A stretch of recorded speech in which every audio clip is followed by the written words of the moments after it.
O apoio que os países ocidentais dão à Ucrânia, em especial os países da OTAN, através de fornecimento de armas, tem sido compreendido pela Rússia como constantes provocações. Nós temos que, desde o começo da guerra, foram crescendo o número de equipamentos e os tipos de equipamentos cada vez mais letais, digamos assim, de melhor capacidade, de maior alcance, assim por diante, que os países da OTAN, em especial os Estados Unidos, passaram a fornecer para a Ucrânia no contexto da guerra entre a Rússia e a Ucrânia, enfim. Nós temos que o grande debate que existe hoje é o fornecimento eventual de mísseis de longo alcance, em especial o Storm Shadow do Reino Unido, para a Ucrânia, e tais mísseis certamente mudaria totalmente o sistema da guerra, o modo como a Rússia teria que se defender ao longo de sua fronteira e assim por diante, não é?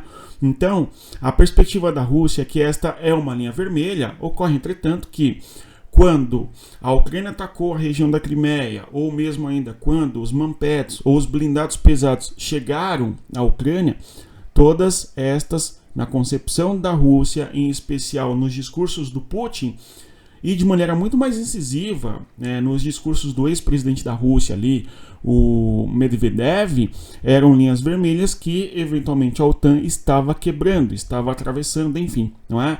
Então nós temos uma ameaça bastante significativa por parte da Rússia, à medida em que tais armamentos e ajuda têm sido fornecida para a Ucrânia. E o debate agora é justamente essa discussão que o Zelensky traz e diz que não. A Rússia blefa quando está falando em linhas vermelhas, porque ela não utilizará armamentos de destruição em massa, certamente. E mais ainda, segundo o Zelensky, ele precisa urgentemente de abater alvos na Rússia, alvos militares, para que tais no caso, estruturas militares da Rússia não sejam utilizadas para atacar o território ucraniano e assim por diante. E aí, por isso, então, que nós temos a Ucrânia pedindo aos países ocidentais que forneçam a eles os mísseis de longo alcance. Conforme nós estamos observando, existem debates, em especial dos Estados Unidos e do Reino Unido, a respeito da possibilidade do uso, sim, por parte da Ucrânia, desses mísseis de longo alcance. E é sobre isso que nós iremos falar no vídeo de hoje. Já estamos comentando, eu vou pedir a você que deixe o like, se inscreva, divulgue o nosso conteúdo às pessoas que gostam de geopolítica. E mais ainda, você que quer aprofundar o conhecimento, sair da superfície, vem estudar conosco na nossa comunidade Geopolítica para Entender o Mundo. O link está na descrição do vídeo. Pessoal, então nós temos aí uma foto muito curiosa, que é a foto de Zelensky observando um mapa. Lembrando que a cartografia é fundamental quando nós falamos da guerra, não é? Ou mesmo de qualquer outro evento de geopolítica, uma vez que as questões geopolíticas ocorrem no território, ocorrem no terreno, enfim, não é? Então nós temos aí uma observação cartográfica, ou seja, que será que eles estão observando alvos de infraestrutura dentro da Rússia, ou eventualmente territórios da Ucrânia que foram atacados, enfim, não dá para saber. Mas o fato é que há uma observação no mapa, por isso que quem acompanha o nosso canal aqui sabe que sempre nós trazemos os mapas aí a fim de ilustrar da melhor maneira possível as questões da geopolítica no território, enfim, tá certo?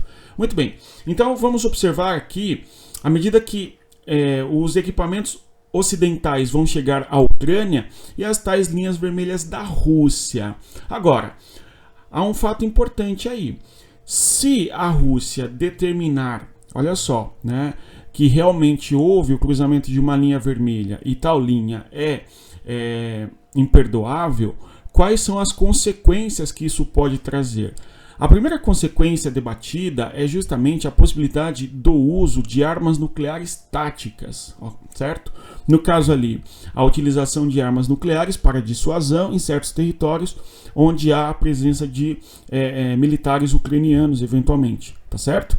Em especial, o principal ponto hoje onde haveria um uso eventual de uma arma nuclear tática seria a região da Crimeia.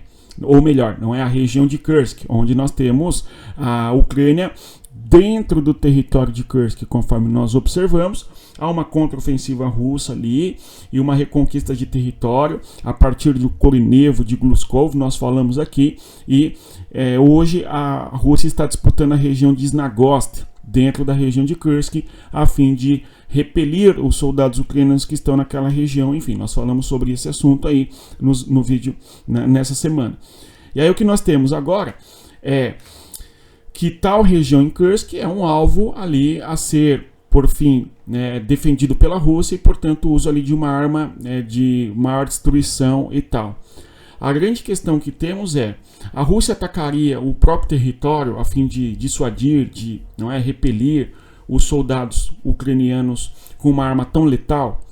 E as consequências de um ataque de arma nuclear por parte da Rússia, quais seriam? Como que iriam reagir eventualmente os países da comunidade internacional, que tem armas nucleares, conforme nós sabemos? É o caso dos Estados Unidos, da França e também do Reino Unido, em especial, Como que isso escalaria?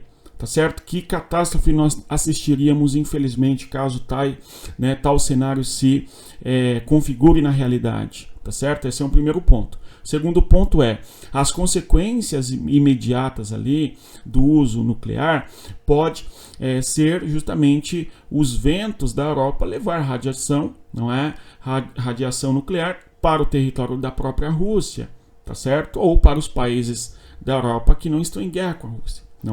Então, qual que seria a resposta que a Rússia eventualmente receberia e o que a Rússia continuaria fazendo, uma vez que é a maior potência nuclear do mundo? Então, é realmente algo muito perigoso, Entretanto, o que nós temos é a Ucrânia afirmando através do Zelensky que as linhas vermelhas do Putin não existem.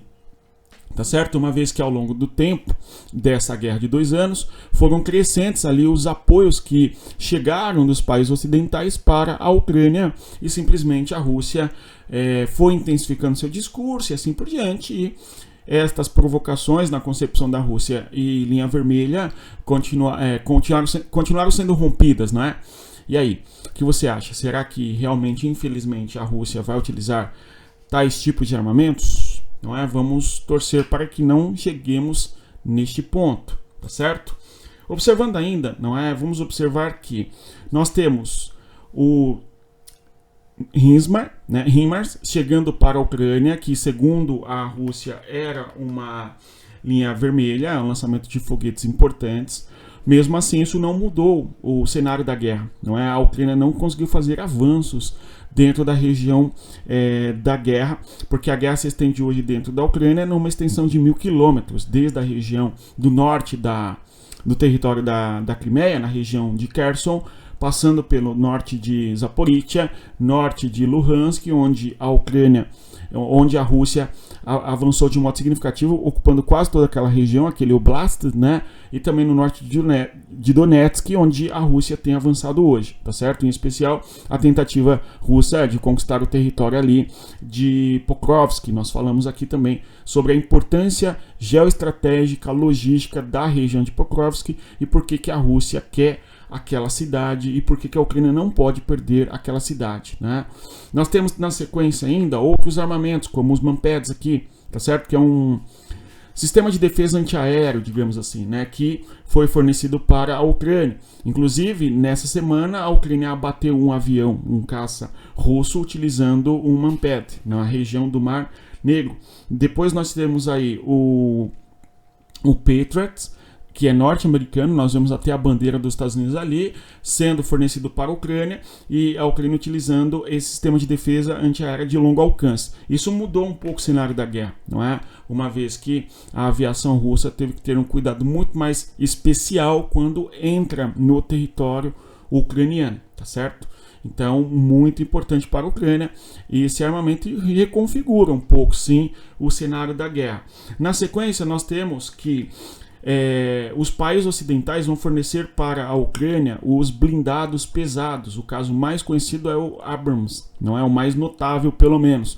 Claro, existe o Challenger, que foi fornecido para a Ucrânia, e eram todas estas armas, quando fornecidas para a Ucrânia, um debate, segundo a Rússia, de que havia uma linha vermelha sendo cruzada e assim por diante, E agora é a questão dos mísseis de longo alcance.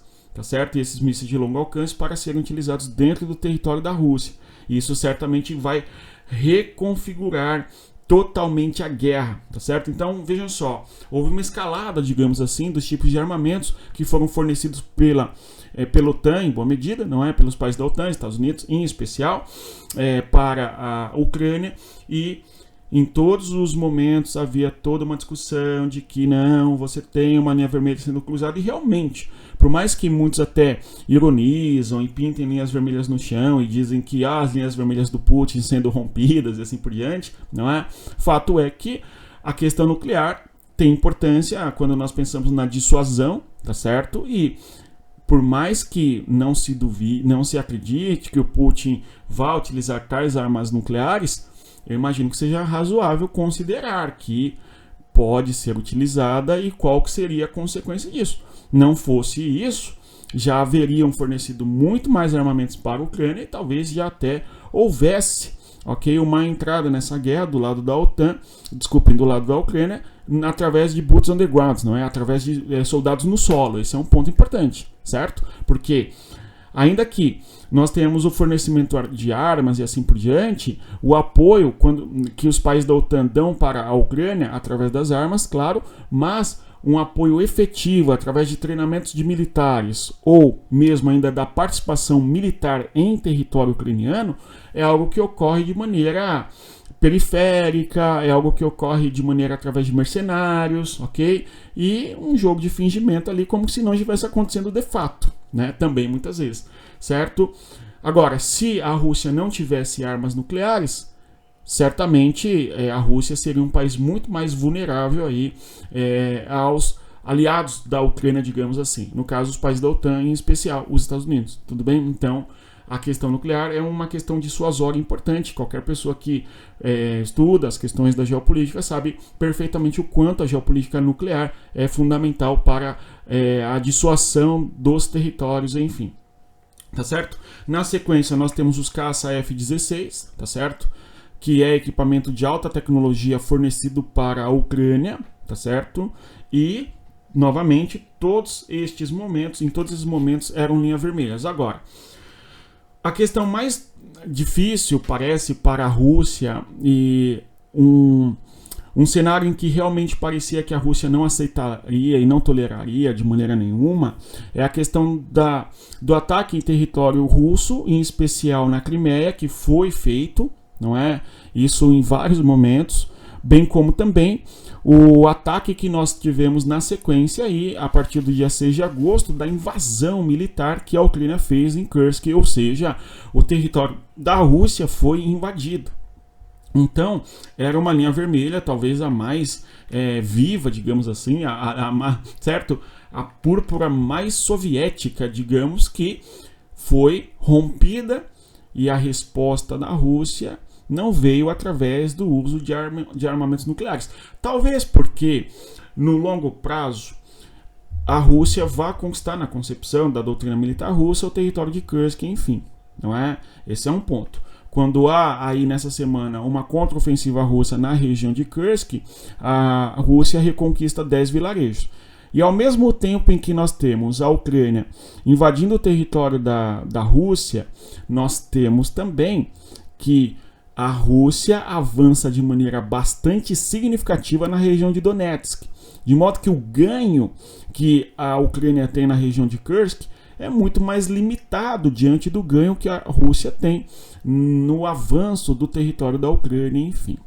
Tá certo? Pessoal, percebam que aqui não é defender um lado e outro. Tudo bem? Até porque não tem mocinhos e bandidos na questão da geopolítica. Existem interesses, existe poder, existe questões, econômicas, tá certo? E, lamentavelmente, existe essa guerra. Vamos acompanhar e torcer para que haja paz. Tudo bem? Se você chegou até aqui, eu agradeço a presença. No mais é isso, conforme eu sempre digo. Continue deixando o like, se inscreva no canal. Conheça a nossa comunidade geopolítica. E, claro, conforme sempre menciono com vocês, respeito à geografia. Até mais. Tchau, pessoal.